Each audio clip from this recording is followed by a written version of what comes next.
just in terms of the format for tonight, everyone's going to be able to input and have their discussion from the panel this evening, and then Tasmina will round up about really sort of where we're moving forward, what are the opportunities, and then there'll be an opportunity for people to ask questions of the panel, and we would be delighted if people wanted to take part in that. So, if I can pass you over to Tasmina. Thank you. Would you prefer if we stood up, or are you happy for us to sit down? Would you prefer us to stand up? Oh, yeah, sure. Thank you very much indeed, Chair, and good evening, everybody. It's lovely to be here. I was remembering I was driving over here from Glasgow that I think once the referendum was declared sort of in 2012 and the date had been agreed, etc., and I was on the board of Yes Scotland, I think one of the very first events I spoke at was Yes Cowell. I don't know if any of you were there at it, but it was it just felt like the beginning of something really special. And I suppose I want to start by saying our movement is in really good health. We've seen a series of marches of late. I think we've astonished the press in relation to how much support we have for Scotland, again, having an opportunity to choose a different path, despite the fact that it continues to be misreported what the support is. But you can't hide people and sentiment and passion, and we're seeing that in full force. And I know some of you will be going to the march in Bannockburn tomorrow. I know there's one coming up in Edinburgh, and again also in Inverness. So I'm here because I wear a couple of hats, of course, but I am a National Women's Inequalities Officer for the SNP, the national convener, and it is always of interest to me and exciting and inspiring for me to hear from young women, women from all communities, women that straddle various different minority groups. Women, of course, ourselves are not a minority group, and it was quite funny that at the very outset we had to correct that we have a chairperson. It was lovely.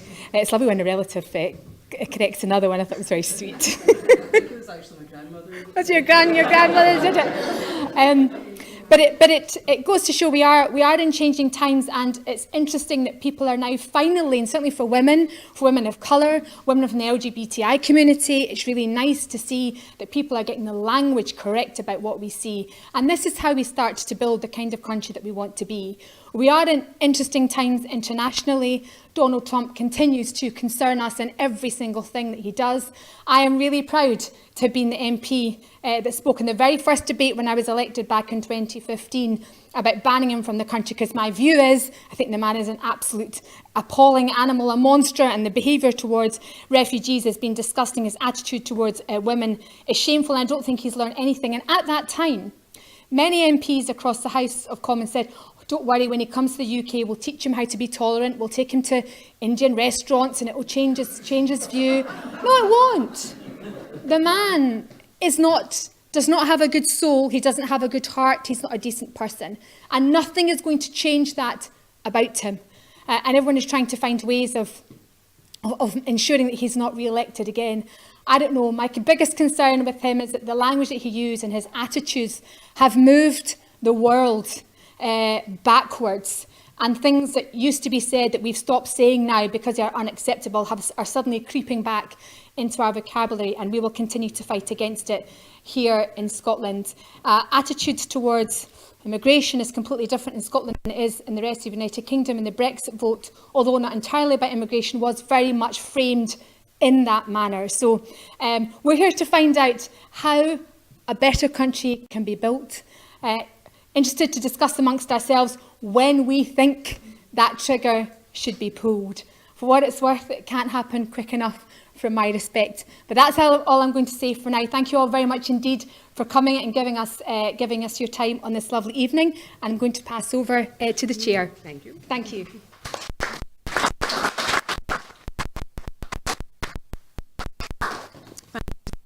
Nuala? Hi, for anyone that doesn't know me, my name's Nuala. I'm going to speak about the main focus of tonight is going to be how we can make a better society for the LGBT community in Scotland, and the work I've done closely with young people and their interest in politics and Dunoon locally. So my own personal journey is I came out when I was 19, so that was last February.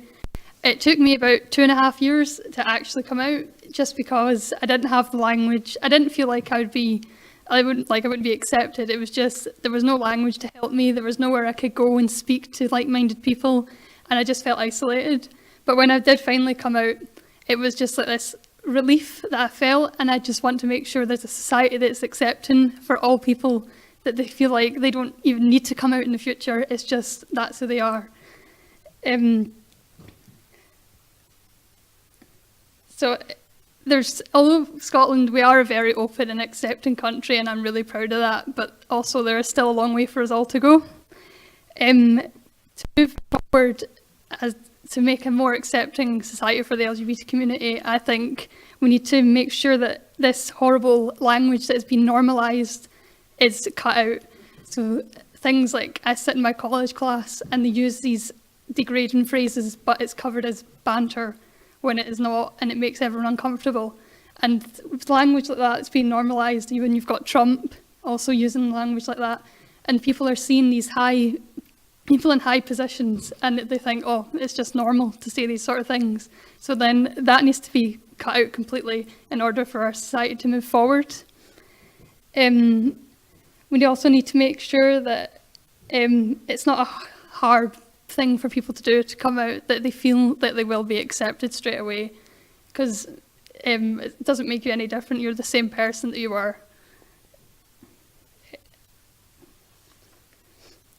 So another thing is attitudes. So people like Trump we need to get rid of, because how can we move forward as a society when there's people like that in office and they're just using these degraded phrases and not standing up for people?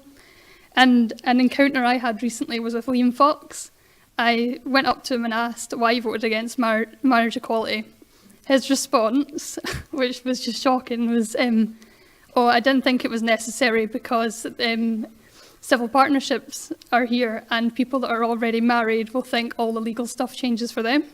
So I asked him, I told him that's a ridiculous argument. It makes no sense. We should all have the same right to marry whoever we want to marry. And he said, well, that's where we disagree, and he ran off and didn't look back. Thanks. So when you have narrow-minded politicians like that who can't even say why they did something, it just shows that we need to get rid of them in order to move forward and make this society more accepting and build a better Scotland. Also, well, another thing about that is when you hear these phrases and stuff, kids in schools think it's acceptable, and that's what will result in bullying, and that needs to stop in order to move forward, because 90% of LGBT kids in school have experienced bullying. As a result of that, 27 have attempted to commit suicide, and 15% have attempted it more than once. And in this day and age, I think that's just absolutely shocking to hear those figures. And as a society, we should all be helping, standing up for these kids, so that does not happen and they just feel like they can be their true selves and be accepted for who they are. So a way to do that is we need to go into schools and educate these kids from a young age so they know that that language is not acceptable, and they can become more compassionate human beings, and they can take those discussions into their households and then speak to their parents and get a whole conversation going and just become more accepting people. I'm really proud in Scotland with the stuff we've done. We've been the first country in the UK to legalise same-sex marriage. We've given automatic pardons to gay men who are criminalised for being who they are. We've funded organisations and worked closely with the Thai campaign to tackle bullying within schools. We've have a consultation on the gender recognition law, which I think is brilliant. Also, our First Minister was the first ever First Minister or Prime Minister in the UK to speak at a Pride event, and I was very lucky to witness that speech, and it was very moving, and it was a very passionate speech, and it meant a lot to everyone in Glasgow Green that day. It got quite emotional for some people as well. So that was just brilliant to see that happening. So to move forward is definitely engage your young people within political discussions. A recent survey I did for local people, local kids in Dunoon that are eligible to vote, with 53% of young people saying that they take a really keen interest in politics and they keep themselves up to date. They daily look at what's happening in both parliaments. I also got another result. It was over 70% want to see another referendum very soon, which I think is very, very good to hear. So we know that those kids that are wanting to vote want to see our society move forward, get away from a horrible government down in Westminster that's doing no good for anyone, get rid of ties with Trump, just get rid of that and become a more positive society to live in. So with a more positive and equal society, we need to make sure we're not continuously putting people in boxes, sort of, you're over there, someone else deal with you. We need to just treat everyone as equal. And we need to stop making who somebody is and political policy. So as me as a gay woman, I don't want that to be someone's political policy. Like, they shouldn't make it. It should just be treat everyone as equal and make sure you're standing up for everyone, regardless if you are not like anyway connected. We're all together as one society and just working together. One thing I would like to see in like especially small towns is lots of LGBT groups forming. We're lucky enough, Ailey's done marvellous work in getting one sorted for Argyll and Bute, and I think that's absolutely brilliant. It just gives people a place to go and know that society will accept them for who they are. Thank you for listening, and I hope that was all right. Thank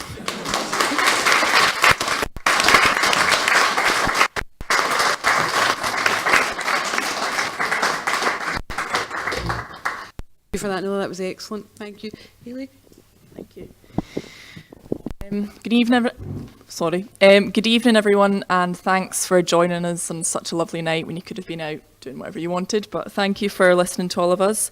I'm Ailey Stewart. I am representing Argyll and Bute in the Scottish Youth Parliament currently. My term will end next year, but I've loved just working for young people in the area over the past year. I've been able to do some amazing things, like as Nuala said.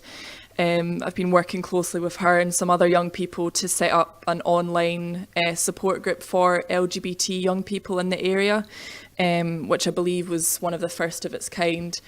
I've also been looking into the issue of period poverty and to the extent of which that spreads in our area. So I've been really honoured to serve the community over this past year and will do for the next year. But tonight I'd actually like to speak about my own opinions for how we can become a better Scotland that don't necessarily always represent the Youth Parliament's gauge and issues, but match up on a lot of things.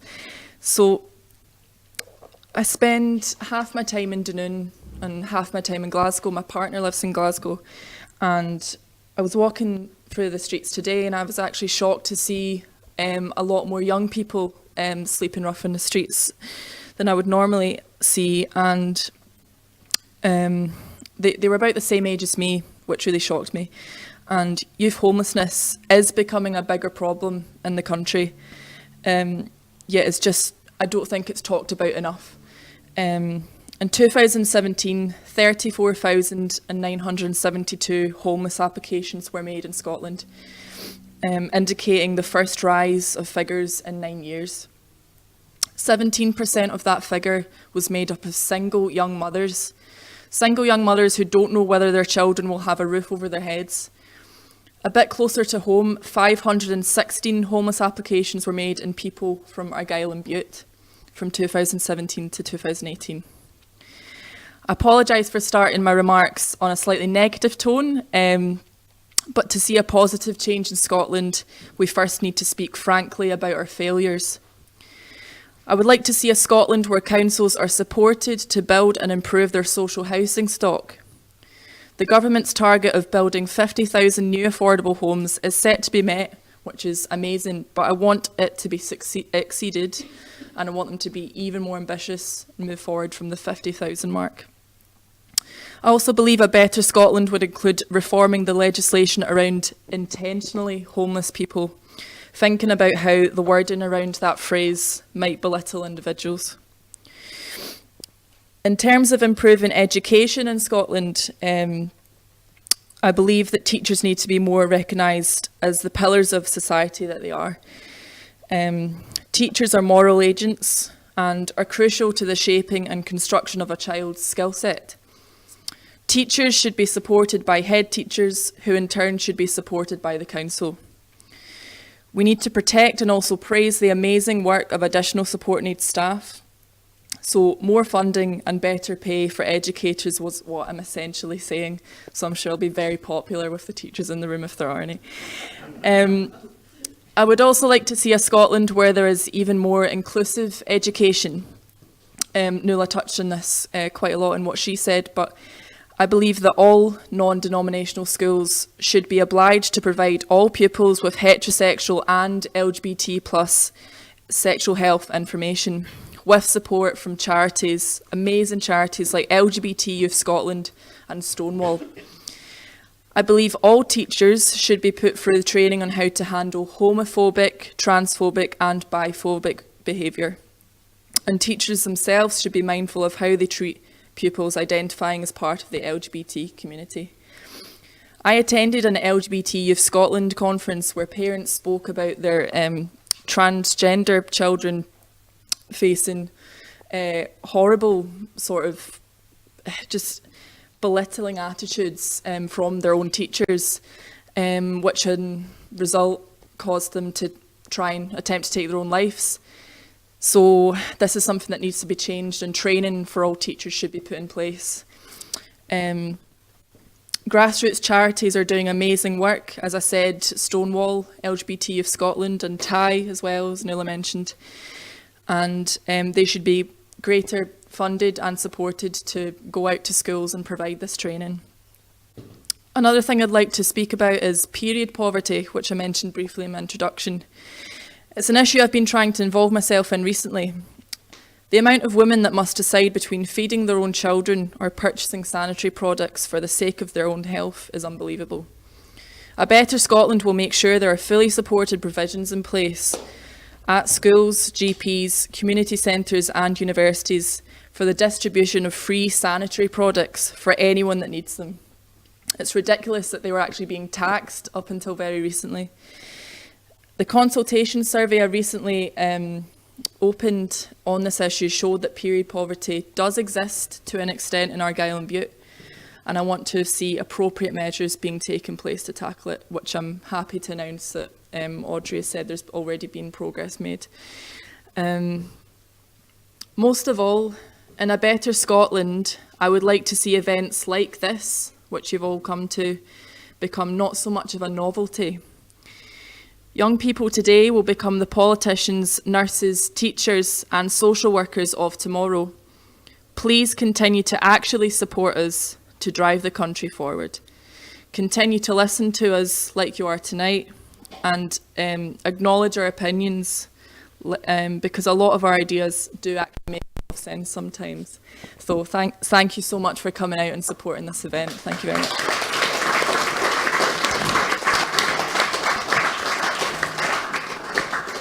Thank you, Ailey. Layla-Roxanne, do you want to?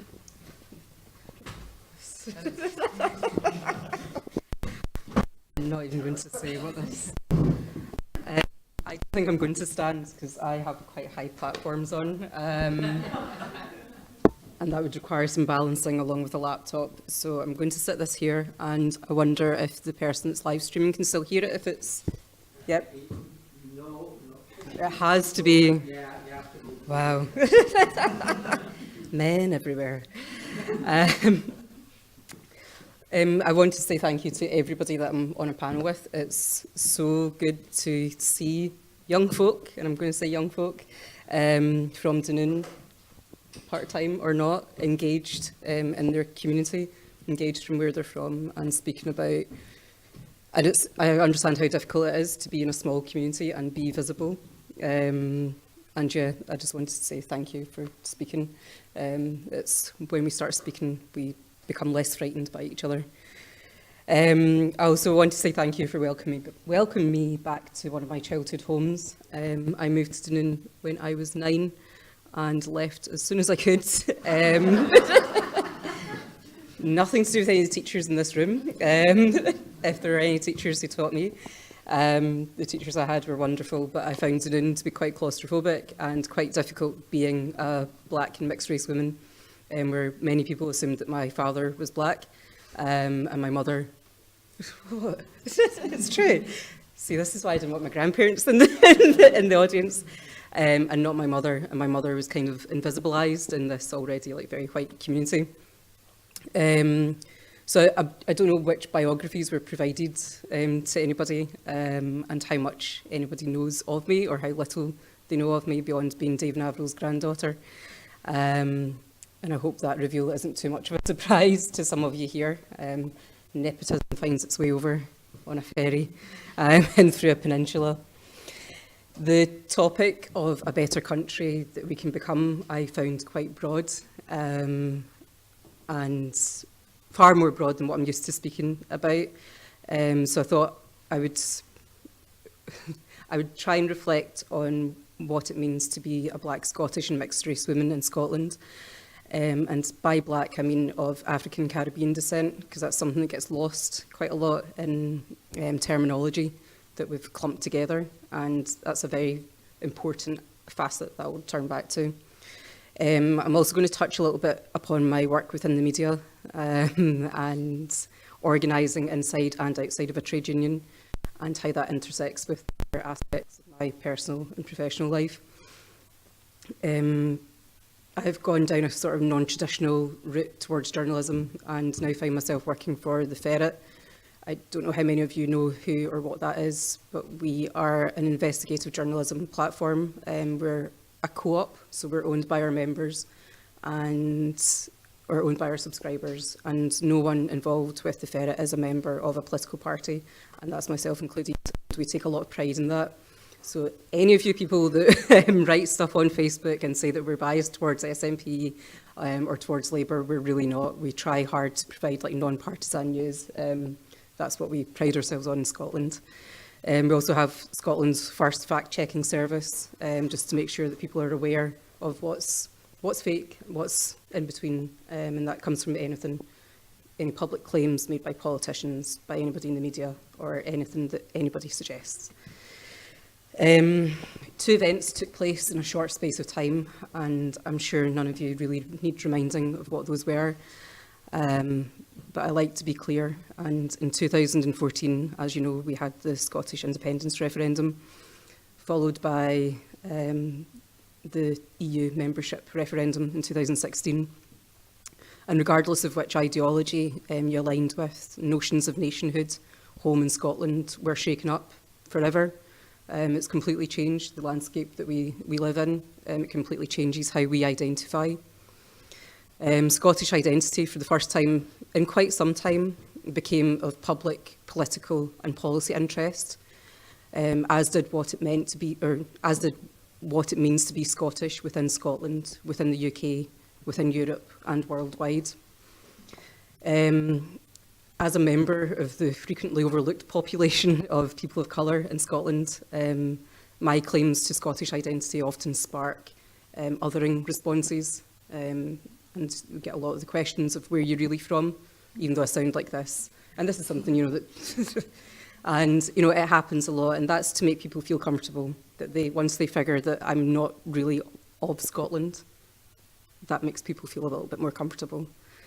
But these questions remind me that I may be here and of here, but I'm not really of here.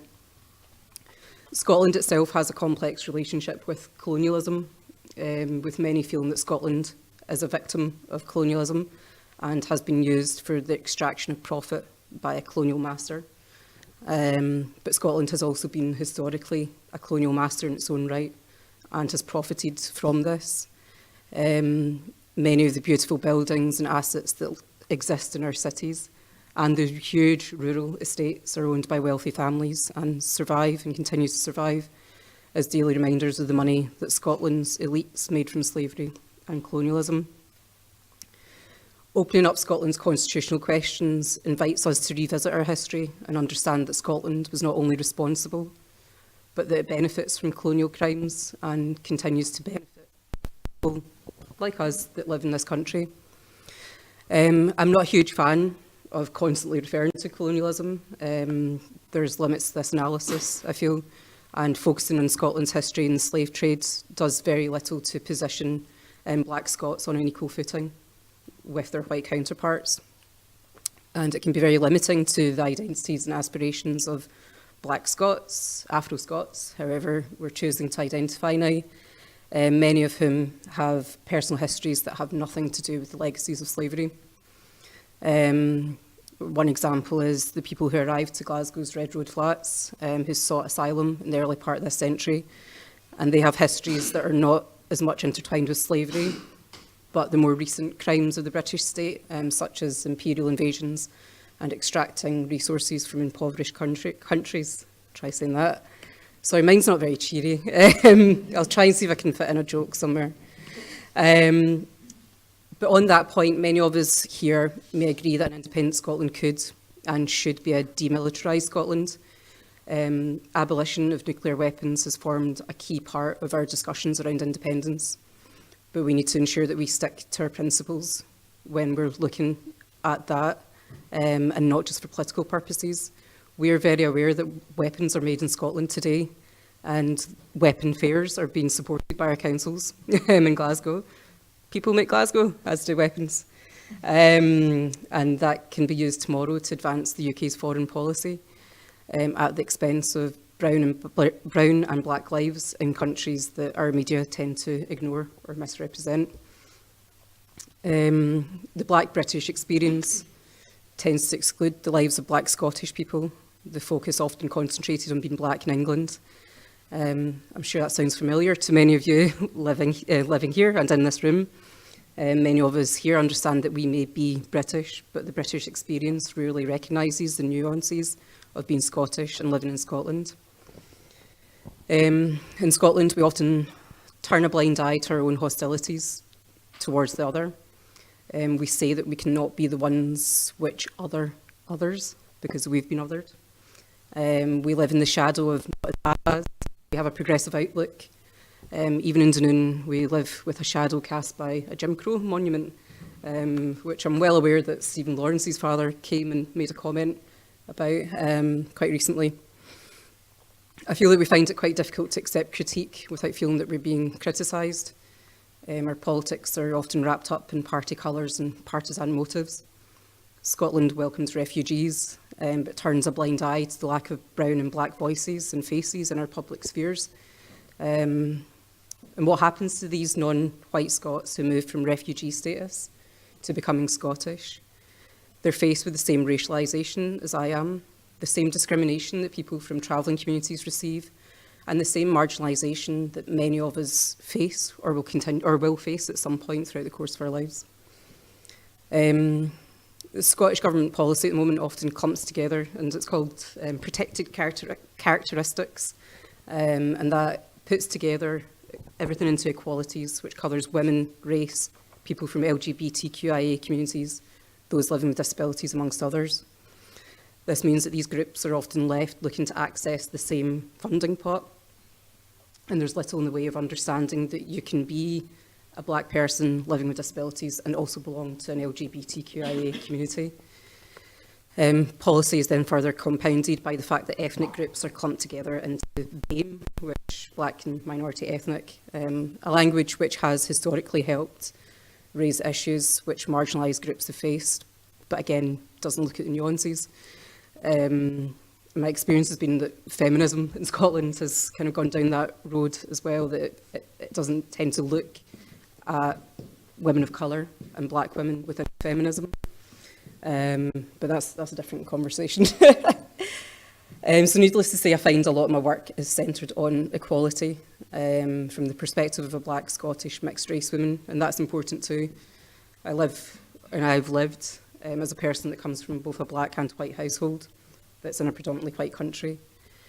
I use these opportunities about the realities of our own hostile environments here in Scotland and attempt to position voices and experiences which reflect these realities. Just referring back to the blindness that Scotland chooses to have and how that fits into like a narrative of exceptionalism. Just this year, I was part of a collective, formed a collective for black women in Scotland, and we exhibited throughout Glasgow International. And it was held at the Govan Hill Baths, and it featured 4 black Scottish women who identified as such, and artists, and this was the first in Scotland. And the national newspaper chose to interview another group of people of colour from London who were exhibiting as part of the art festival, who were talking and highlighting the same issues of racism, privilege, systems of oppression that we've been trying to bring to the forefront of public life for quite some time. But it suits us within Scotland, I think, to make visible or not make visible and not see black voices which are trying to say what could make Scotland a better country. And it is difficult when you are visible, very visible, in a land that also sees you as invisible, to speak out and be the person that does it. And media representation. I need to speak about media because that's where I'm involved in with the Ferret. I'm part of the National Union of Journalists, and I sit on their National Executive Council and Scottish Executive Council. And the union isn't without its difficulties. And yeah, a union that represents people that write unfair things and misrepresent people is quite a difficult union to be in. The media affects how people are seen and how we see ourselves. And if you're working class, and if you're undocumented, and if you're seeking status, and if you're living with a disability, hidden or visible, if you're LGBTQIA and or black, you're unlikely to get balanced coverage of your community, and you're also unlikely to know how to challenge unfair representation. If we look at how people are portrayed by the majority of the media, it makes clear that we are still seen, and most of us are still seen and discussed as something other, and that's if we make it into pages at all. I've been following quite a lot of discussions within the industry around the Grenfell fire, and comparing it to the Glasgow School of Art fire, where one was a huge loss of life and one has been depicted as, a huge loss of culture. With the Grenfell fire, I've been listening and hearing that this is a real-life impact of a disappearing local news source, that no one was there to pick up the story. We know that this might well be the case, but residents had voiced concerns over housing and social policy, over concerns and safety, over their homes, and concerns which were hugely, hugely ignored by the media, and which suddenly became newsworthy through a tragedy. We need, and I hope that Scotland can have a media where stories that have complex issues like housing and inequality, class and race, covered in its mainstream media. And the media reaction to Grenfell was shocking, because those that are often invisible, and in this case it was poor people and brown and black people living in one of the richest boroughs in London, they were made visible through a tragedy, and that's only when a media platform was provided and offered to them to talk. Mainstream press was sympathetic for a time, as is to be expected, but that quickly subsided when angry people who had questions, stormed local council offices, and blame quickly looked past governments and issues around regulations and looked past all the warnings. And it was quickly shifted and put onto one person, whose home that the fire had started. And he was depicted as a reckless human being and became the scapegoat. Another example here is deaths in custody. And since 1990, there have been 1,061 deaths in custody. And a disproportionate amount of these deaths are of black people and people of colour in restraint-related deaths. But these stories still don't make the papers. Scotland's current narrative insists upon its exceptionalism, and that's gently guided by an emphasis on citizenship and not ethnicity. But by recognising the attitudes which exist in our society, which allowed the death of Sheikh Ubau in police custody and the death of an unnamed detainee at our own detention centre in Dungavel, that these mirror those attitudes of the British government. And that's where Scotland could be exceptional, by speaking out about these. Sheikh was killed in police custody in 2015, for those of you that don't know, in Scotland. In Scotland, with its comparatively smaller population of black people, in a town with a population of just under 50,000 people. The media here represented and replicated the exact same methods and techniques that media in England does when it's referring to issues around black deaths in custody. At first, he was depicted as wielding a machete. Next, it was a knife, then a blade. A policewoman had been stabbed. Next, she'd not been, but had been hospitalised nonetheless. Over the weeks, different accounts emerged. After being beaten with batons and sprayed with CS spray and pepper spray, he was taken to hospital still in handcuffs, where he died.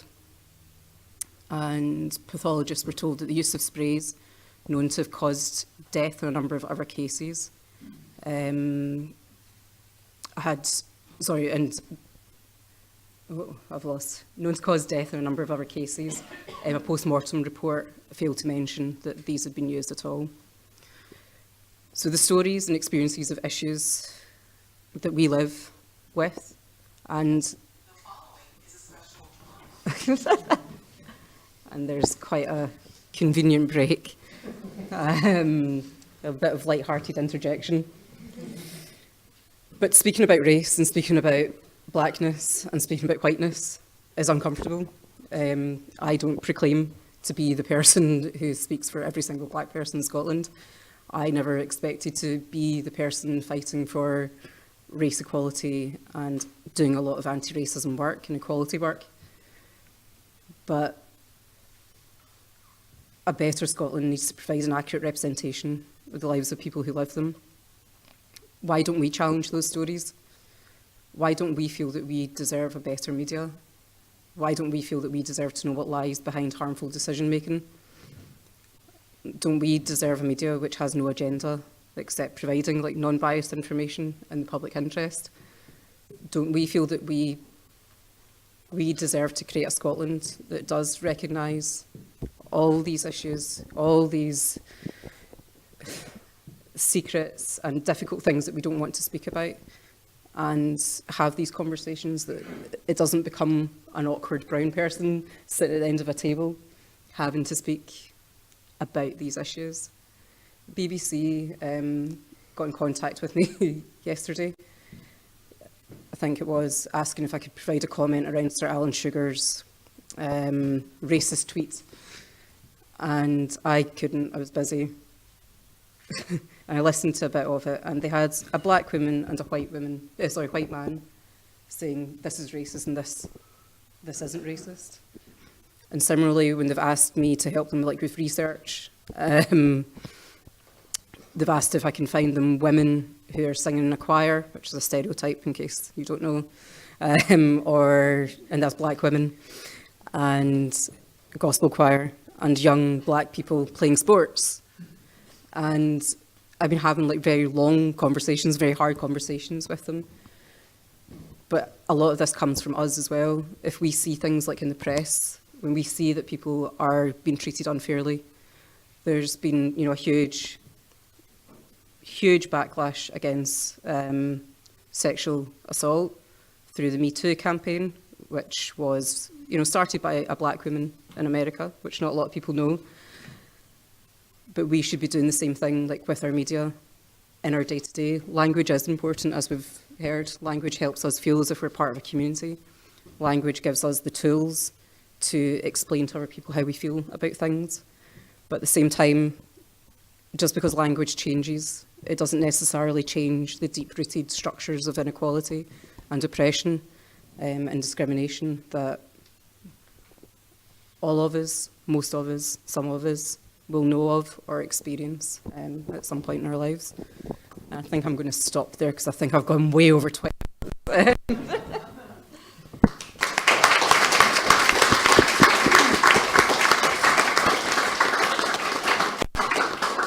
Thank you very much, Layla-Roxanne. That was excellent. I wonder, just before Tasmina does her roundup, I think it might be quite important to reflect on some of the things that everyone was saying.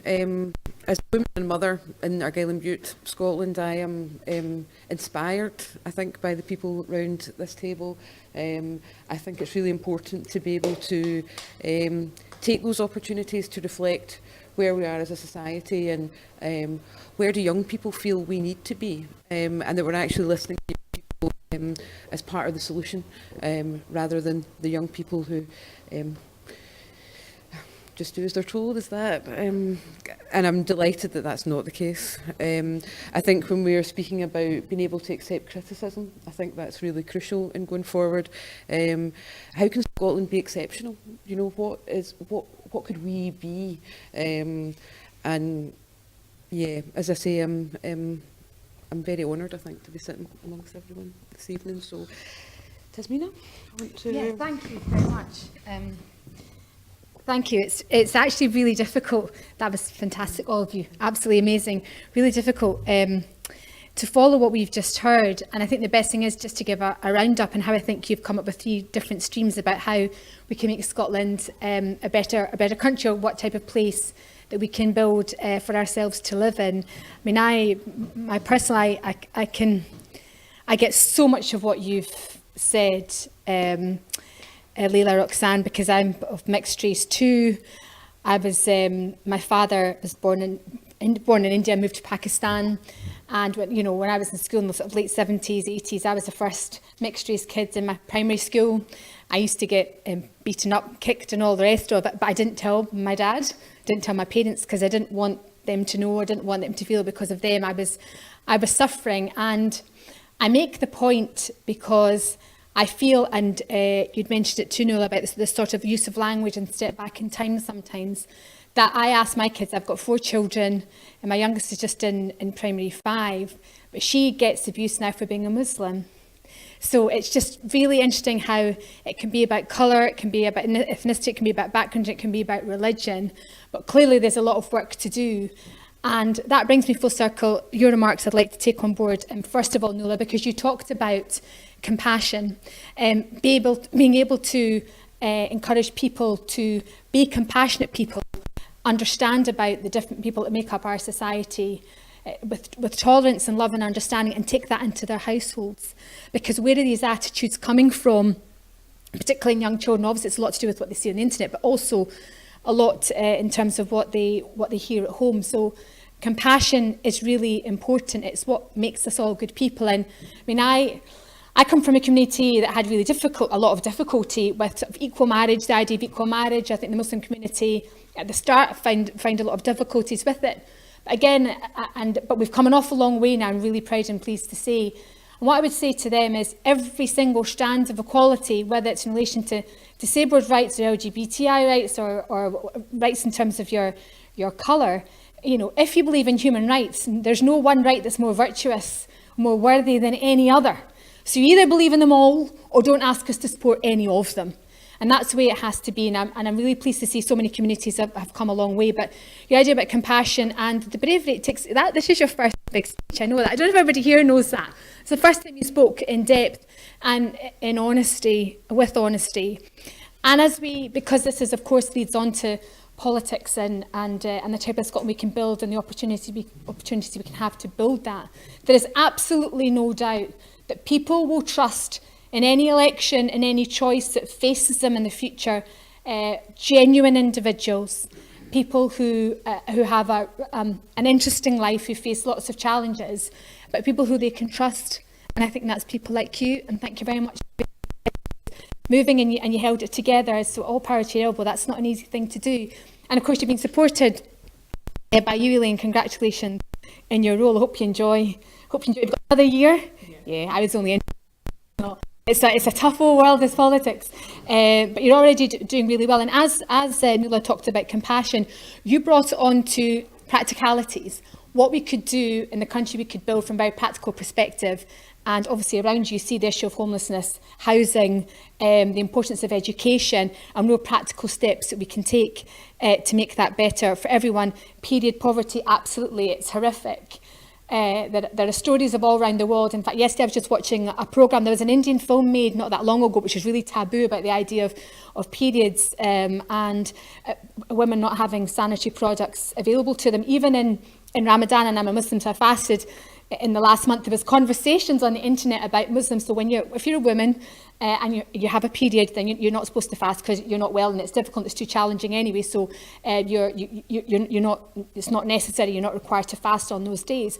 But women in Muslim households are being shamed, by being told you mustn't eat in front of anyone because they all know you've got your period, etc. So again, we're able to discuss these things. Then we're moving on. But period poverty is a scourge in our society. The idea that there are young girls and women who don't have access to products is really horrific, and that is all changing. And we'll all have seen in places we visit now where they're in the toilets, and quite rightly so. And then coming on to Layla-Roxanne, who said so many things that chime with so much that I believe in. Your point about feminism, and I know you breathed over it in terms of it's how we deal with women of colour in feminism, is a really important one, and one I've heard from so many women of colour, that where do we fit into this idea of feminism, and is feminism as inclusive as it can be in terms of all of those who make it up? The idea of intersectionality, of course, exists. So I think the main point I would take from what Layla-Roxanne said in terms of how we take a country forward and how we build a better country is the idea of inclusiveness, about taking absolutely everyone in that society along with them to help build it into a better place. So I hope that gives a roundup. It's really great to be on a panel of women. All of us will have been in experiences, some of us in shorter lives than the rest of us, where you're on panels with men and the audience is predominantly men, and it's a really difficult place to be. There's just something really nice about having an all-women panel. And one thing I'll say just before I sit down, as a political party, and this is not a political event, but I think a lot of political parties have come a long way in terms of equality for women. But despite the fact we think we've come really far, I have spoken at events recently in my own party where men have asked why we don't have all men events, all men this and all men that. Well, good luck to you. If you want them, go and have them. The point is that we're just not prepared to hang around and wait for it to happen. So you'll need to suck it up, because that's just the way it is. But you're most welcome to do so. But I'm really proud, a very proud Asian Scot. And in the referendum, there were various different censuses about how communities voted. So I'll leave you with this point about my community, is that when the Asian community were asked how they identified themselves, the majority said as Scottish Asians. Isn't that a nice thought while I sit down? Thank you.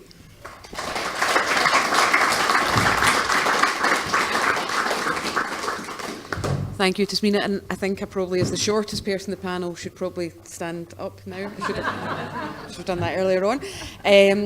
Now is an opportunity for people in the audience to ask any questions you have of the panel. I know we had put post-it notes out. Then I'm happy to sort of read out the questions. Or if you're happy to actually just ask the question, then we're absolutely fine with that. Okay. So I think this mic will need to go to whoever's asking the question. I don't know if we have someone that can, or do you want me to go round? Graham, excellent. So does anyone have any questions for the panel? I have a question generally to anybody who cares to answer it. It's probably not a controversial statement.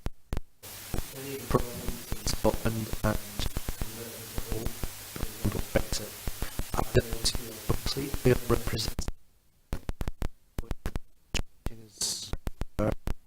I mean, they regulate themselves, for God's sake. So, how do we change that, both as individuals and politically? What do we do to make sure that this anti-democratic discouraged in our society does not survive in an independent Scotland. So that's open to anybody who would like to answer it. Thank you. Like to jump in first?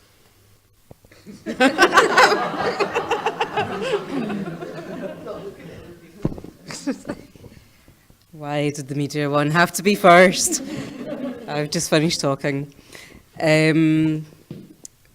What individuals can do, and it's what I say quite a lot whenever anybody asks me like what to do about media, is you choose your media. You choose what you want to read. You choose what you want to consume. Most of us are on Twitter now. Most of us are on Facebook. A lot of things are online. We know that the majority of media are owned by powerful elites. It's like it's concentrated in 5 like main organisations. But there are alternatives, like the Ferret. We're a bit longer in the tooth because we do investigative journalism, which means that we don't get stories out as quickly as people need them to get out. There's other media like Common Space, but there are other media, and then when you don't see like media that you agree with, when you think that something is undemocratic, that something is racist, that something is transphobic, that something is homophobic, it's, you know, against like working class, like, you know, report it. There are press regulators. We are like the press is regulated. You can report what you don't like. The thing is, most people just don't know how to, or just don't have the energy to, or think that they don't feel that it make any difference. People become complacent. But in the same way that you could argue that mainstream media doesn't serve as crucial a role like in society anymore, that yes, people get their news from Twitter, from Facebook, from sources that aren't necessarily part of the big evils. But at the same time, there's people like saying things that replicate that language, reinforces like those same stereotypes. So report these people to Twitter, report the bot accounts, report things that you don't see. It takes time out of your day, but there's a whole different world and ideology that is being created like online, and what you see, and you know, there's conversations that I know take place within Scottish media and the big players within Scottish media landscape, journalists. I have a perfect Twitter feeds that I don't really pay attention to that. Somebody says, "Did you see that bad happened?" Like, no. And you know, it turns like this, like a big, you know, personality clash. Somebody said something that they don't like. But that doesn't translate to most of us, you know, because most of us aren't paying attention. But if you want your mainstream media to change, report things you see, hold power accountable, and feel empowered to do so. There are guidelines. For example, the NUJ, National Union of Journalists, provides guidelines that journalists should be reporting around mental health, around suicide, around housing, around race, around Islamophobia, which have all been created by, and we've worked with people from each of those groups. So there are guidelines. If journalists choose not to follow them, they're not going to follow them, but you can put them out of a job, you can make their life a little bit more difficult, but that sense of empowerment falls on you as well. And collectively, again, it's always about collective action. The more of us that do it, the more you can change the narrative. And write yourself. If you have something to say, write. There's so many places that accept pitches now.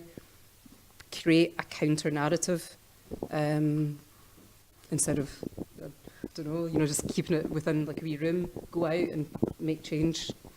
Make the change you want to be.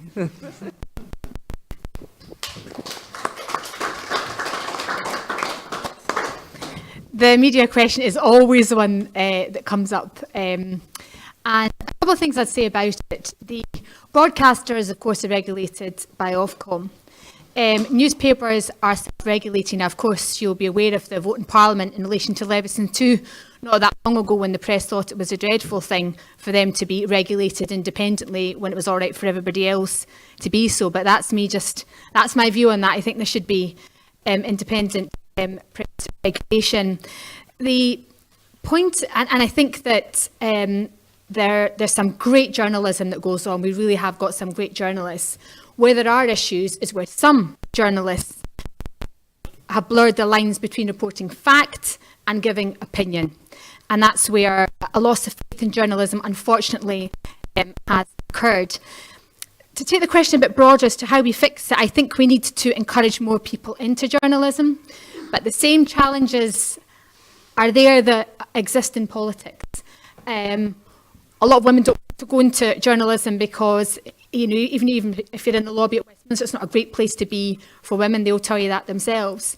And the idea of it being very much sort of a man's world certainly exists. So I think the challenges that face people in politics also straddle journalism as well. But in saying that, we have opportunities to put out some really good positive stories. And it seems unfortunate that most of the stuff that we're reading, and I know Brexit is absolute despair, but we mustn't lose the good stories that do happen and the good news that exists, because as a country we've got a lot to feel and be proud of. I often feel that the good stuff, the achievements, don't make the headlines, and they should. Encouraging a nation to be the best she can possibly be is letting that nation know what she's achieving along the way, rather than telling her all of the things that she can't do. We managed to cast that aside when we changed in the referendum campaign the idea of what we should, could and can do. And we need to make sure that we keep pushing for that. And if alternative media is a platform for alternative media is what we must use to make the point. Do you want to answer? Yeah. So I don't actually buy any sort of form of media anymore. Like I don't buy newspapers and stuff. I get everything online, which may be even worse nowadays. But I want to give another sort of alternative spin on it. I'm going to echo a lot of what you said. Like, don't buy into it if you don't like the narratives they're portraying. So I would never entertain a media outlet that poses a really sort of discriminatory narrative of the LGBT community. I'd never ever go near it. But I think personally, what you said about encouraging more people into journalism, I think that can be done from a really local, regional level through a really simple thing like a youth arts strategy. So I used to be involved in Argyll Youth Arts, and that was really good, and it trained young people with media. So I was actually what was called a channel manager for Argyll. So I would create short films about voluntary organisations and sort of stories around the area, and people that want to see them would see them. But I think stuff like that needs to make a comeback because it was a really positive thing for young people, and a lot of people that came out of those youth art strategies and hubs, they're not existing anymore, unfortunately. But a lot of them have gone on to careers in media. So I think if you're starting them from the outset in a really positive, voluntary, local network, they can't really go wrong with that. They're not going to have a weird agenda from there. Do you know what I mean? So yeah, that's just sort of a different spin I wanted to take on that. I was going to nip in with that again.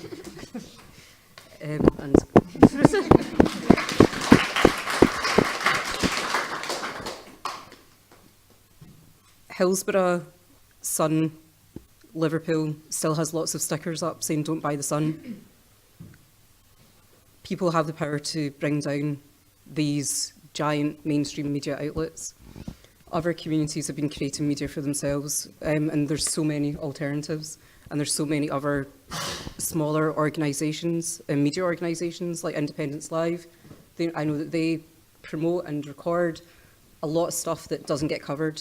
So there are like alternative channels. At the Ferret, we do provide training, fact-checking training, freedom of information training. Like what you're saying, we understand that we need to get people skilled up, essentially, to be able to create their own stories. But journalism and even language around journalism puts a lot of people off. And it's a hostile space. It's predominantly white, it's predominantly male. The stats have changed as well, that most people that are journalists now aren't the ones that are coming from working class backgrounds. Most of these people have university degrees, master's degrees, and have an incentive to promote a negative story. Because there's an assumption that people don't want to see happy stories. Happy stories might give us a sense of unity. Happy stories might help us come together and realise that we're not too dissimilar from each other. Whereas, yeah, the horrific stories. But it's true, like, there are ways and means to challenge things. We are regulated. We're regulated by Impress, press regulator. So anything that you see that we've written and you don't like, you can report us, and we'll deal with it. The NUJ offers training. If you become a temporary freelance member, you can get training towards any sort of media, like how to write for how to write for print press, how to write for news, or web, how to make videos. So there are like training opportunities available. But yeah, a lot of that needs to be done like on a local level, and a lot of that requires like people coming together and doing that themselves. The media is changing. It's changed a lot. Kind of powerhouses are crumbling, and all it takes is like a little nudge, you know, to move in the right direction, like show people that you want to read and show them to see. That's my 2 pence worth. Thank you, panel, and thank you for the question.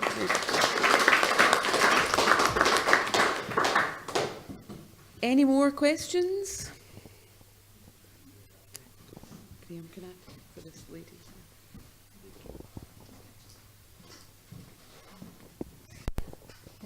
I hope you understand this question.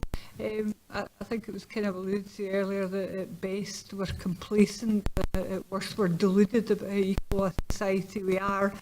And I kind of ask whether anybody who wants an opinion about whether that makes it harder or easier to affect change in more equality. That makes sense.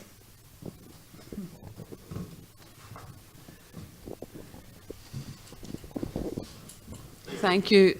Is it maybe helpful to sort of tease that out a wee bit more in terms of people's responses? So just where we are in society in terms of our, whether we're being complacent or what was the other? Deluded. And basically where do we go from that position? I wonder if anyone's got any thoughts on that? Okay, I'll start off just for ease. That's a really good question, because if you're going to try and make change, then you have to accept the problems that you have and not try and pretend that you don't have them. And we do have problems. And again, I think even just this evening, if any of you weren't aware that there are issues of race equality that exist, you will definitely know that now. And I hope that's something that comes out from today, because as I feel we have rightly made many and great and more to come strides in terms of LGBT equality, I do feel, and to a certain extent, but not nearly far enough, given that 1 in 20 people in society have a disability or are disabled.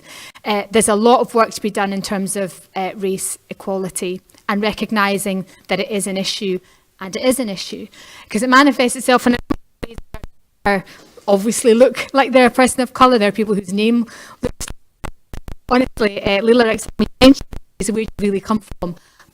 I get that all of the time, you know, from Glasgow. No, but where are you really from? Happens all of the time. And then you keep saying, I'm from Scotland. No, but where are you really from? And these questions exist. And sometimes it's because people are genuinely interested in what your background might be.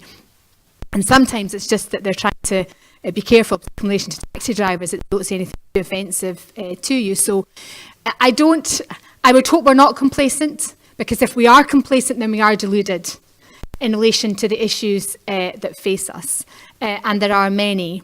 However, I am firmly of the view that in the main, I would like to think at least, and that's probably me being delusional, that I'm part of a society that genuinely believes we want to do things differently. The idea react to things as a country is very interesting. How we act as a country to the refugee crisis, how we proportionately more refugees into Scotland without question and said we'll have more. It demonstrates our differing views. The idea in terms of immigration as a whole, that we say Scotland has lots and lots of space, that we'd like lots and lots of people to come in and fill up, I think demonstrates again our attitudes. I certainly don't think we're living in a hostile environment. And the whole Windrush generation disgrace, debacle, and the fact that the government again has got away with not giving papers for everyone to see what's going on behind the scenes is quite absurd, and they have got away with it. The issue of Islamophobia absolutely exists. Again, I interviewed for our television programme Lord Sheikh, who is a Tory peer who wrote to the party himself and said, we've got a problem with Islamophobia, it needs to be dealt with. To which Sajid Javid, the new Home Secretary, says, no, we've not, it's fine, and just pushed it to the side is ridiculous. And that is a complacency. They think that because we have a minority ethnic Secretary of State, we've dealt with the issue of race equality in society. So we've got a long way to go. And my last point is, we still, after all of this time, and again, this is part of complacency, have a Scottish Parliament, we are yet to have a woman of colour elected to that Scottish Parliament, and that absolutely must change, and change as soon as possible.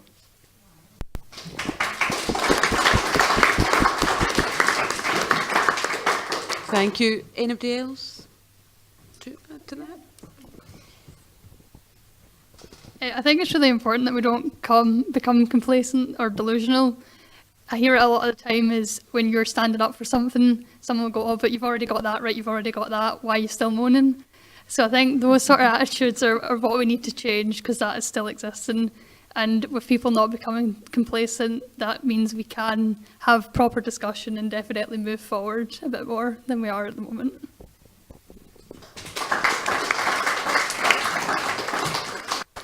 Thank you. Can I ask anyone else if you have any more questions?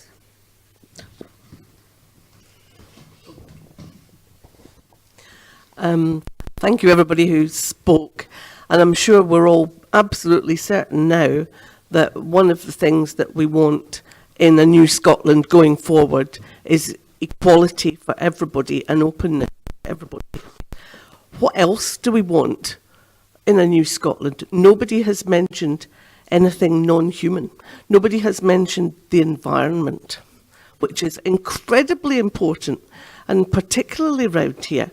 Nobody has mentioned the rights that are being taken away from us by the Brexit bill. What are we going to do to get them back? And what other things do we want to have control over? Apart from everything, of course, which is a given. But how do you want to go forward in this new Scotland? I definitely think we should be non-nuclear. That's one thing. And I think the other thing is about the press.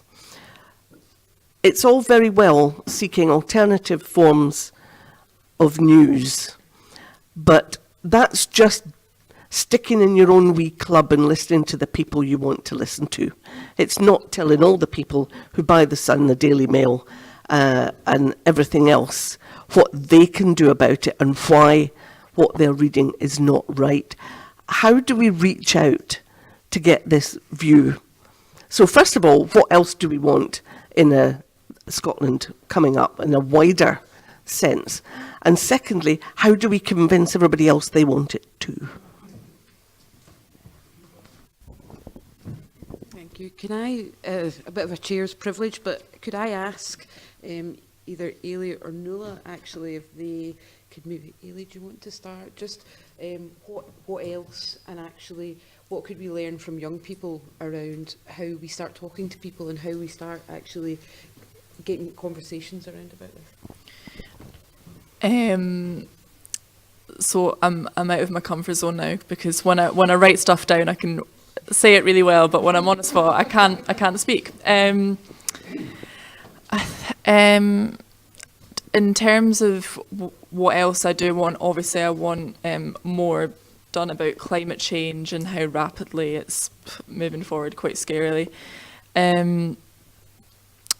I think educating young people from the earliest stage possible about sort of climate change, what you were saying about media regulation and stuff, from the earliest possible age, gets them in there, because once a child is past the age of primary school, then they've got their opinions on them from, like, you're looking at me now, I'm sorry, like, as I said, I'm put in the spot, but Sorry, it's okay. I'm trying to gather my thoughts. Could I elaborate a wee bit more on my reasoning for that? That I think young people really need to inform us about where we're going. So we all have opinions and we all think that it should happen. And actually young people this is their world that we're really creating for them. So they should be informed and they should be able to influence, I think, what we're trying to do. So I did put Ailey on the spot there, but I think it's actually really important that this audience begins to listen to young people, and actually that it's their world and we're facilitating and supporting them, but actually it's really about what they think. So if Ailey wants to carry on, that's great, or if anyone else wants to take, I just think it's important as an audience we really begin to think the future, how has this been influenced? So I'll just nab a wee question while we gather. I would like to ask these three young people who've all come from Dunoon, and I'm not from Dunoon. I came here 15 years ago, and I was fairly shocked by the feudalism and the attitudes. And I would just like to ask, what advice would you give councillors of Dunoon and Argyll about how to create a better Cowell?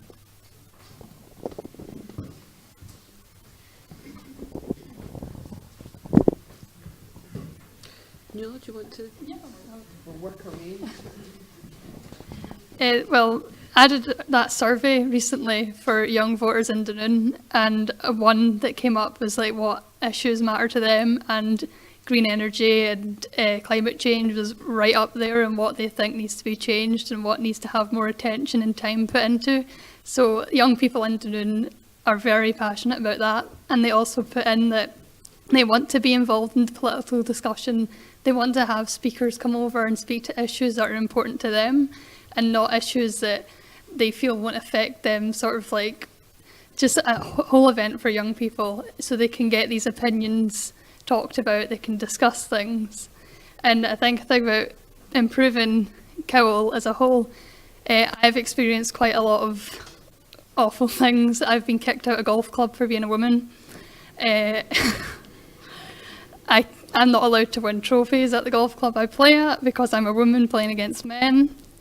So there's a whole lot of things, and I just think we need to make sure we stand up for young people, for women, and make sure that these places that are not accepting are made accountable for what they're doing, and that they're showing up for what they're doing, especially like what happened to me with that golf club. That golf club should be showing up and basically just have all the attention on them so they do change.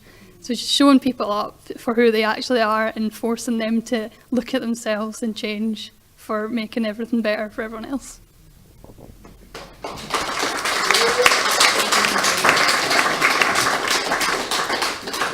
Thank you, Nuala.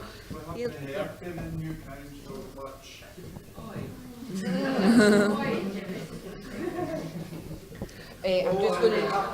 Can I just go through the rest of the panel and then we'll come up?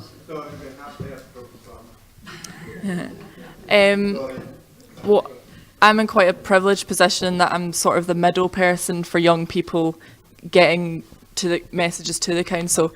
But even then, recently I put in a freedom of information request to the council, and someone got back to me about the request I put in and then said, oh yeah, we'll get another person to get back to you. Never heard anything else. So I think getting young people on board meetings of the council and different department meetings of the council is really important for young people to actually visibly see who's representing them at the most local level. But yeah, I think getting that stage in is really important. Thank you for the question as well. Thank you, Lily.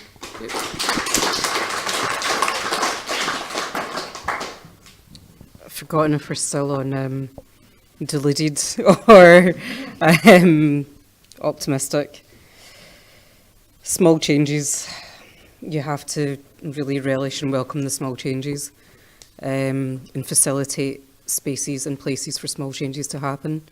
And sometimes that requires like taking a step massively back, and having a longer lens on, which is hard. Like, I think it's like you become so involved in the now and you don't really see like change that's happening. But like, be thankful for the small changes that do exist and that do afford us an opportunity to sit here and have this conversation, and how this has been facilitated, and encourage more of that includes everybody. I've forgotten what the actual question was. I actually did, because there was two there. I can't remember. That one was how to give advice. Cow focus. Yeah. Learn from other communities, learn from other small communities, speak to other communities, swap information, swap resources, understand that, you know, Rossi's doing something like really, really well, so how can we take that model and utilise it here? But that does mean having lots of different voices, people that aren't from here but feel that they want to contribute to what could be here.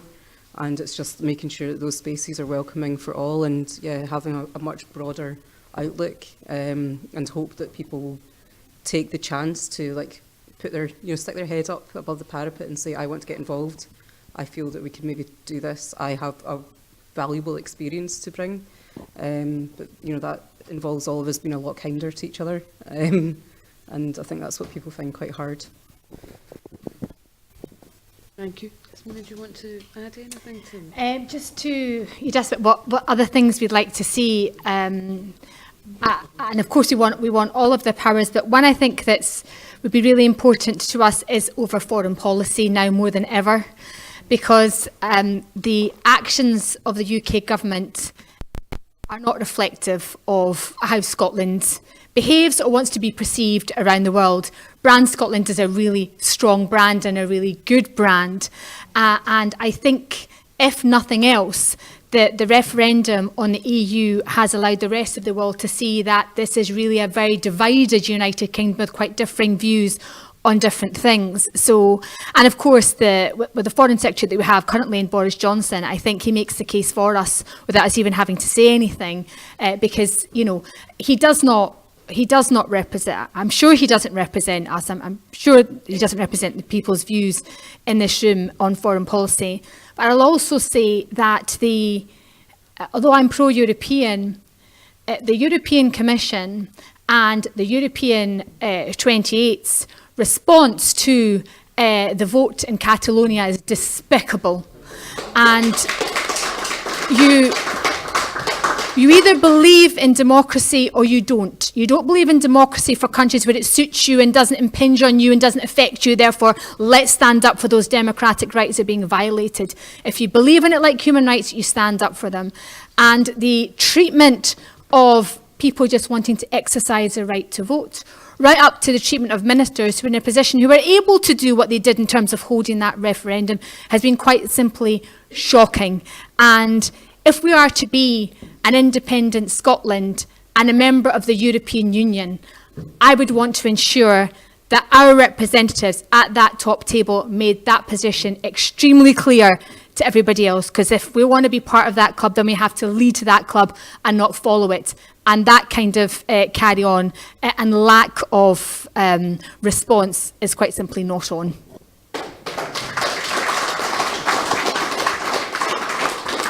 Thank you. Just before we come to the lady at the back, Ailey just has another contribution.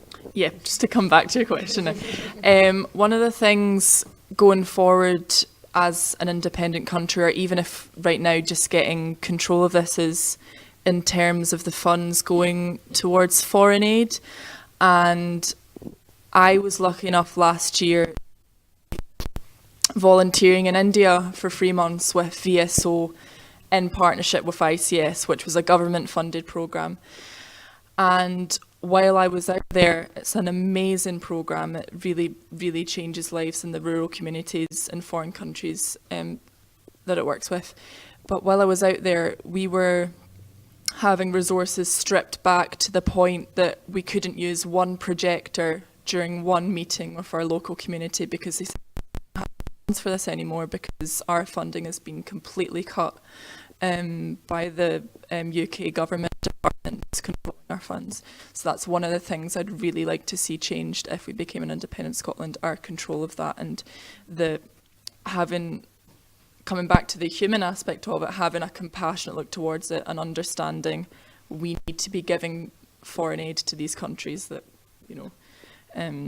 we dealt in quite heavily. So thank you. That's my question. Thank you. Sorry, Jimmy, it's the lady at the back and then it's yourself.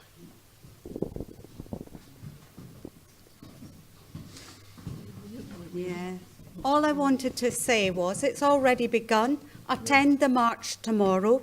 The more numbers that go there, the better.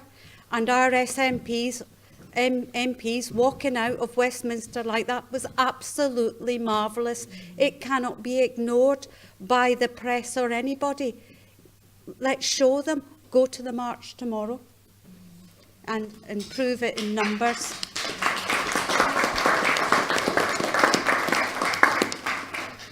And looking at the motto for Dunoon is forward, and when you look at the Borough Hall and when you look at the Queen's Hall and how beautiful Dunoon is becoming, and you hear people talking about how Dunoon is moving on. So there is a lot moving on for Dunoon, and people are talking about coming back to Dunoon, not just the bad things about Dunoon.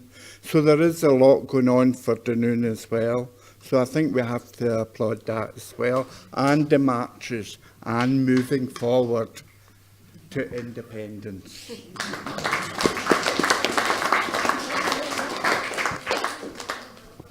Thank you.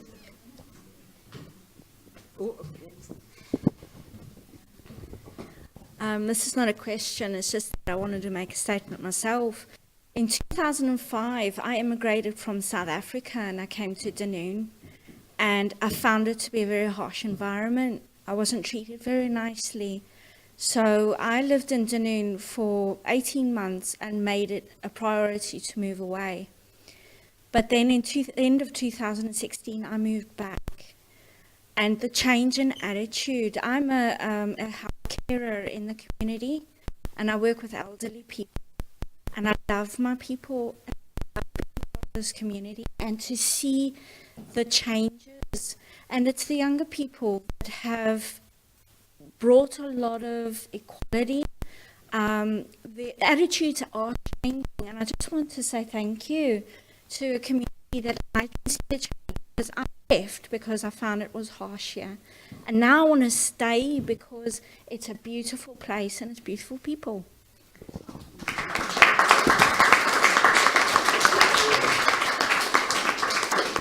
Thank you. Can I ask if anyone else has any more?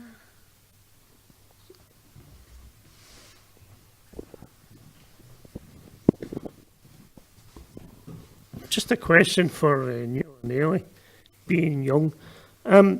You're saying that we need to communicate with young people. What's the best way of doing it? Because I want to communicate with young people, but I don't know how to go about it. Is it social media? You know, people of my age not really use social media and chit-chat and all these different things that you use. So I don't know how to communicate. Could you point us in the right direction?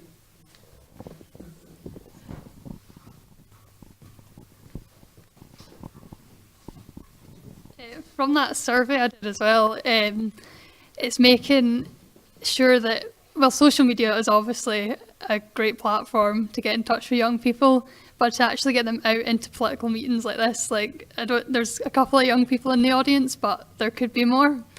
And it's just to make sure, they wanted, in that survey, they said, make sure it's a relaxed and inviting environment, and it's a bit more informal. So, and they just want to make sure there's issues that they're going to relate to and that they can get involved in discussions with. So basically, opening up places for them, and probably social media as well, is the best ways to get in touch with them.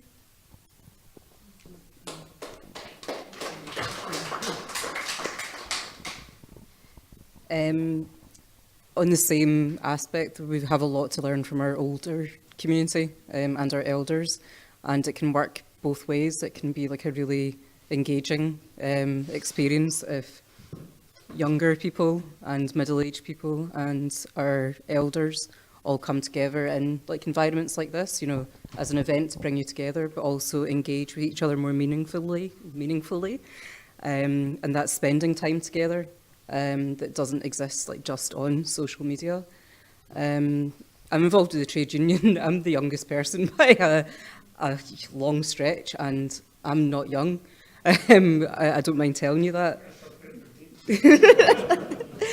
But I've made some of the best friends that I've ever had who are in their 70s, and I make sure that I phone them and we go out for drinks, we go out and get drunk, we go out for dinner, and we meet like outside of our trade union movement, and I learn so much from them and they learn from me. And yeah, with the events, like make it engaging, get an engaging speaker that the young folk can relate to, and have somebody else, you know, somebody that's older. Make sure that we just have like a more inclusive and interesting and engaging space. Like that's what's going to bring us all together. Social media isn't the be all and end all. It's a small fraction. It's a small tool that will help bring some of us together, but it goes beyond that.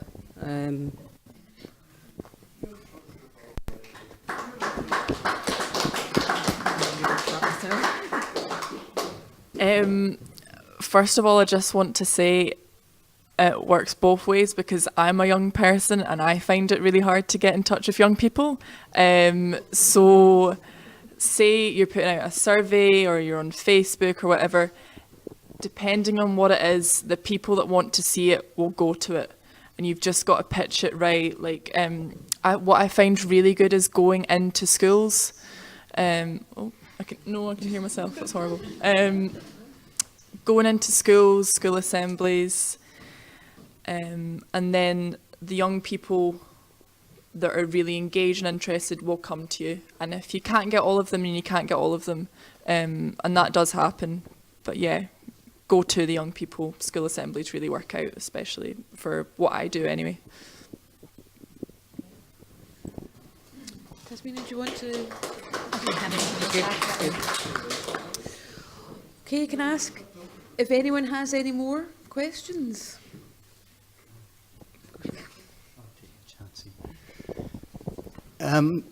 What we've heard today is great, but there's been a lot of talking about young people and educating young people. But I think what's possibly missing here is young people educating the older generation, because a lot of the problems that we're talking about here lie within the older generation, and they're going to be the difficult ones to change. So again, you know, we've talked about, Eddie there was trying to say get young people engaged and so on. We need to see how we get young people engaged with the older generation so that we can change ideas, because the change is really going to have to come from above if we're wanting it sooner rather than later. I feel, you know, if we wait for the younger generation to come up, it's going to be years, whereas, you know, we really need to take that attitude change to the older generation. I wonder, is that a hint, Dave? Yeah, is that are we waiting? No, okay. Okay, that's fine. I wonder, in terms of Graham's point, Tasmina, I wonder if you can maybe give a sort of wider perspective around about that, about what plans are for... As a sort of reaching a conclusion. It's a really interesting point. I remember in the referendum in 2014, and I think to a certain extent in the EU referendum, young people were talking to their grandparents about how they were going to vote, how the grandparents were going to vote, and perhaps if you're voting, that it's really all about the future. And let's face it, given the length of time it does to effect meaningful change in relation to various issues, which is decades, this very much is about our young people. So, you know, when we think about the referendum, and it's a question I actually asked Nuala here about her survey, I was keen to find out, just before we started this event, whether we still had the support of young people now that we enjoyed back in 2014. And I think it's fair to say that's the case, but there is a period of time you can take people along with you before they start to get disillusioned in terms of what you're delivering for them. So I don't have the immediate answer. I've got 4 kids who range from the age of 9 to 21, and they've got differing views. What is important is that they feel that they're able to express those views. I think it's manifestly unfair that different elections allow different electoral opportunities to young people. Absolutely. In every vote, in every election, across these islands, people should be able to vote from the age of 16. And it's an absolute joke that the Tory party in Westminster speak in debates now about votes at 16 when they denied young people that vote in the Brexit referendum, that it's going to deny those young people the opportunities that we've been able to enjoy throughout our lifetimes. And I suppose that brings me full circle right now politically to where I think we currently stand, where the major challenges are for us. We are now finding ourselves in a position where we are having to stand up and defend devolution. Just think about that for a minute. Something that we thought was a given in 1999, a hard-fought battle, 20 years of which we celebrated just recently, that vote is now under threat. Powers that we were promised during that EU referendum campaign that will be repatriated to Scotland are now going to be held at Westminster for a period of 7 years. What does that mean for us in terms of any independence campaign? It is important for us to be able to make the economic case for Scotland. Just think about how difficult that is going to be if in between now and when that vote is going to take place, must take place, should take place, if between that period of time the UK government, and it has form, squanders away more assets that Scotland has, that we're going to lose control over. Always just one of them. We can see the price going up, but oil never was the base of the 2014 independence campaign. That was the extra, because we knew per head we contributed more to the coffers than we took back. But now we're talking about our agriculture, our fisheries, all of these things that we are going to lose for an interim period of time, as they will be traded away as they have been before. We should be really concerned. And I absolutely applaud the Hands Off Our Parliament campaign. We must continue to make that case for devolution, which is absolutely under threat. And I would love, even if just for a day, to take away all of the things that devolution has given to the people of Scotland, just for a day, so people could feel what it would be like if Westminster was in charge again. We must never forget the change we've been able to effect by doing things differently in Scotland, and remind people how much better it could be if we had it all. But Brexit is a massive threat. We have a government in power at Westminster that doesn't care what anyone thinks, will wheel people in who are being sick or out of their hospital beds to come in to vote in Parliament to get their own way. It has become the raison d'etre delivering Brexit, despite the fact that they absolutely know it's going to have a terrible economic impact across the country, and of course will have an effect on the rights that we have become to enjoy, which are now under threat. This is all about to be taken away from us. So we have a lot of work to do to protect devolution, and perhaps by virtue of doing that, by using that vehicle, by reminding people of what devolution has delivered, we can perhaps once again bring people along to understand how much better we can be with independence. Because I want that for my kids. I don't want my kids to be left to live in a country as it currently stands, because where we are is not getting better. Where we are is going backwards in time. Where we are is welcoming a president to our country who doesn't believe in the rights that we believe so strongly in. That's sending out the wrong signal to Trump. And I'm unfortunately not going to be in the country to welcome Trump when he arrives here. But Jenny Godley's got it sorted. She has, and I love her.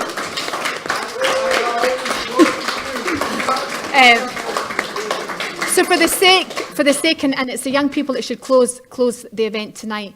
For the sake of the people sitting around this table more than anybody else in this room, we owe it to them to raise our voices high and strong and not let people get away with what they've been getting away with decades, which is lying to us. No more. It must come to an end. They've been found out. Let's make it a different this time round.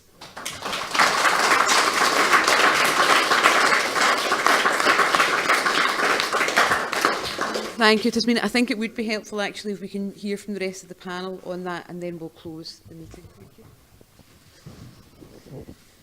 Moving forward, definitely having young people and older people just communicating with each other, because that's how you do move forward. That's how new ideas get formed. Personally, for me, I'm never going to give up the fight for independence. That's a big goal for me. That night of the referendum results came in was like the worst night of my life, and I never want to experience that again. All the stuff I've been through within gender inequality and in who I am as like a gay woman, just all the inequality I've faced through that, I'm never going to give up any fights, and I'm going to continue to stand up for everybody else as well.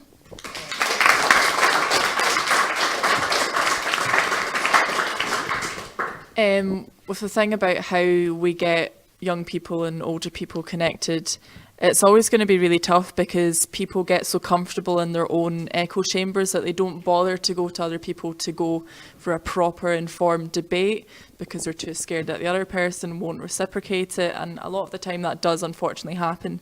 But we need to keep trying to have an informed debate about what we want in our country and what we want for the country's young people. And stuff like this is amazing because although a lot of us have been saying the same things like over the night, but it shows that all of us young people are informed, older people want to hear about what we know. So it's really positive to hear. And we just need to remember that it can be like this with everyone if we just keep trying to debate it. So thank you everyone for coming out again tonight. Thank you.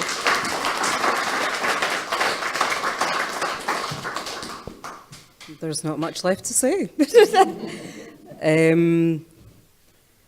I believe, and as I believed at the Scottish independence referendum, that was the tipping point, that we had a right good chance to be different, to really make a go of things. I'm still of a belief that we can create a place that every single person here feels that they belong here and that we welcome people here. And in much the same way that you're saying about Dunoon changes, attitudes change, places change, the more that people see that people are invested in something and believe in something, the way that Dunoon's High Street is changing, the more that people feel that they want to be part of something, the more that people feel that they belong. And we just need to replicate that in all our communities in Scotland.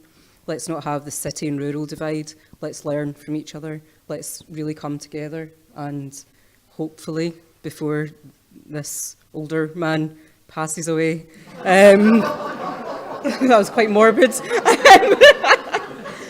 I can't go through any more heartbreak of my granddad, so I would really like to see an independent Scotland for him. And thank you everybody for turning out. And we're saying young people, but there's 2 young people in this audience today, and we really need to listen to them and find out how we can make that really exciting, make sitting listening to adults just going blah, blah, blah, blah, blah, really, really exciting and engaging. But thank you everybody for coming, and thank you everybody for speaking, and a huge thank you to our chair.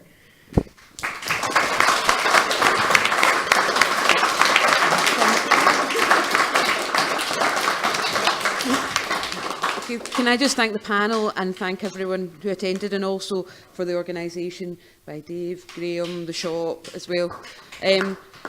Just to conclude, I think for me as a member of this community, I think, what do we do now? And how are we inclusive, and how do we ensure that everyone's voice is heard around the political spectrum? And for me, I think it's really important that we find a vehicle where lots of different parties, lots of different perspectives can actually come together and actually move this forward. And I think it's really helpful to hear from a Scottish Government perspective, do you know, about how that connection can be made between local ambitions and actually what we're trying to do nationally as well. So thank you for coming along tonight. Thank you. Thank you.